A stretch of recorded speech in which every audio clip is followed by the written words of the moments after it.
آپ نے اپنی وائف کی خواہ پوچھ رہی ہیں تو لہٰذا وائف کا سٹیٹس بیان کریں۔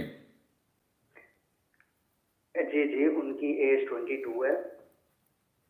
جی جی اچھا، میری وائف نے 1 مہینہ پہلے خواب دیکھا تھا کہ ایک چھوٹا سا کمرہ ہے جس میں خالی برتن پڑے ہوئے ہیں، اور وہ خالی برتن ہیں، تو وہ پریشان بیٹھی ہیں۔ ان کے پاس ایک عورت آتی ہیں اور وہ کہتی ہیں آپ پریشان نہ ہوئیں، تو رسول اللہ آ رہے ہیں۔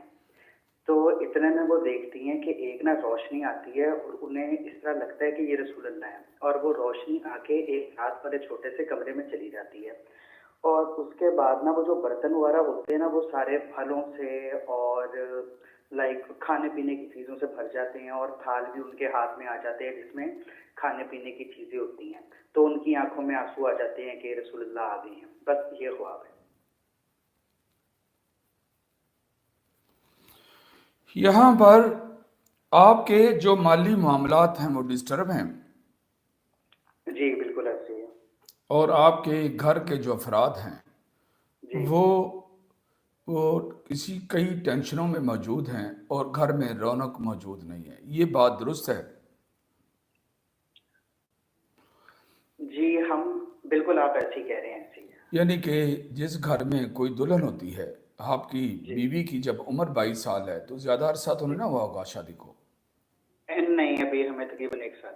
اوکے، تو یہ جس گھر میں دلہن آتی ہے اس گھر میں مسکراہٹوں کی اور ہنسی کی، کھیلنے کی، کئی چیزوں کی موومنٹ ہوتی ہے جو جی کہ موجود نہیں ہے۔ جی خوشیوں کے ساتھ جینا سیکھیں، ہنس کر، مسکرا کر، اور اپنے افراد کو یہ منہ لٹکائے ہوئے، یہ منہ بنائے ہوئے، یہ موڈ بنائے ہوئے یہ ماحول ختم کریں۔ جی اور یہ جو بیوی ہے یہ مایوسی میں جاتی ہے اور پریشان ہے، ڈپریشن میں جاتی ہے، اور اولاد کے بارے، ابھی تک اولاد نہیں ہے نا؟ جی ایکسپیکٹڈ ہے انشاءاللہ۔ اوکے، آگے رزق اور مال 2 ایشو ہیں، یہ جی دونوں ایشو ختم ہوں گے۔ انشاءاللہ۔ آپ نے اپنے گھر کا ماحول ٹھیک کرنا ہے، جی ہنس کھیلنے والا ماحول پیدا کرنا ہے۔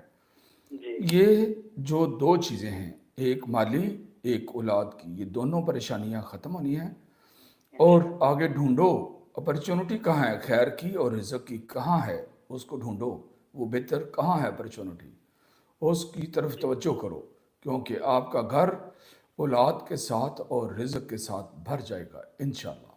انشاءاللہ۔ یہ